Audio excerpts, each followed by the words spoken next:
world, welcome back to the channel. If you are new here, welcome to the channel. Today's reveal is the utility relics, and they are insanely powerful. Let's get in and have a look at them. The first relic that we're going to be taking a look at is the Corner Cutter Relic.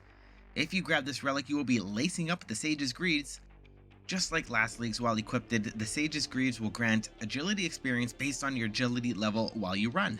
So, get ready for all those AFK fountain trains down in Lumbridge. Completing an agility course grants 2 completion counts and 25% bonus experience. This will be great if you have any more lap specific tasks.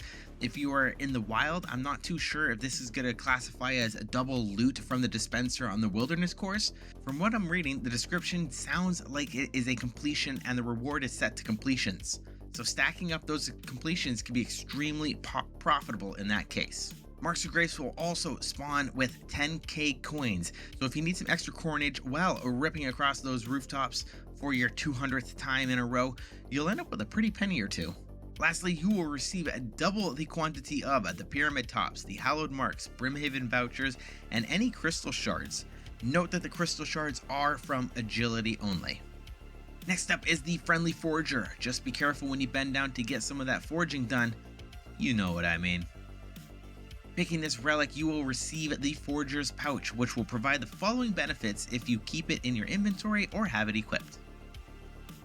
When you gather resources from woodcutting, fishing, mining, and hunting, the pouch will find and store a random herb limited to the herbs of your herb level plus 25, whilst also providing a small amount of token experience when one is found. The pouch will only find herbs that it has room to store, but will always attempt to give you a herb that you can receive. So to me, this sounds really broken for all the herbs collectors out there. If you have a terrible way of getting herbs, this is the one for you. You can essentially target farm your herbs by keeping the pouch full of all the useless herbs that you don't care about and just spawn in the ones that you're targeting, such as Renars, Snapdragons, Toadflax, any herbs that you want. You can pretty much get what you want, when you're leveling up the other skills, of course. The pouch acts just like a herb sack. I believe the max number of each herb that can be stored in the herb sack is 30.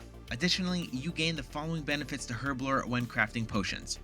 Secondary ingredients have a 90% chance to not be consumed. This does stack additively with the other sources. If you do have a Volamore unlocked and you grab those prescription goggles, that's 10% getting added to that 90%. And you know what? Some basic complex math and numbers later, we end up at a 100% chance to not consume a secondary item. That's absolutely massive. And to finish off is all the potions that you create will contain 4 doses rather than 3. The last one on the list is dodgy deals, and it's not like the ones that you get from those random players spamming down in the Grand Exchange. It is far better than that. You will gain the following benefits to thieving. Pickpocketing an NPC will also pickpocket all of the NPCs of the similar type in an 11 by 11 square, granting extra loot for each NPC that was pickpocketed. You will automatically re-pickpocket an NPC or stall until you can no longer do so. Items attained from pickpocketing are going to be noted. The coin pouch count is increased by 3 times the original amount. And stalls do not deplete when you steal from them. Now, your 11 by 11 radius is a pretty big chunk of space, and you are pretty much guaranteed to get a few NPCs in that range. Fires will be nice for blood shards, elves for crystal shards.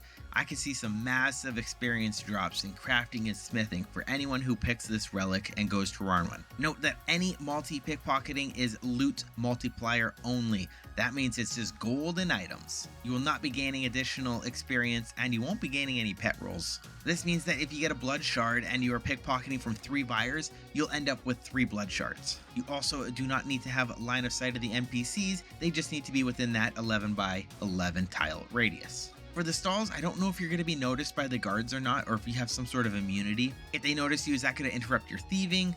One of the downsides to this is I can see a lot of people getting griefed by all the trolls hiding out under the bridges, waiting for you to start your thieving sessions and mess you up. If they steal from a stall, it will act as a normal stall with its base respawn time, as stalls will not benefit from the 3 times respawn multiplier brought by the quality of life changes.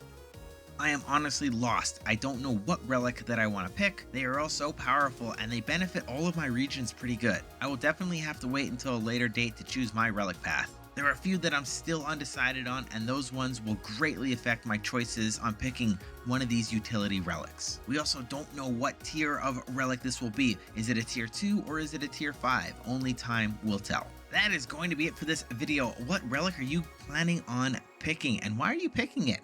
Do you guys know your regions yet? Are you picking those regions around your relics? Let me know in the comments down below. And before you go, if you could please hit that like button and subscribe for more content. It is always appreciated, and I'll see you in the next one.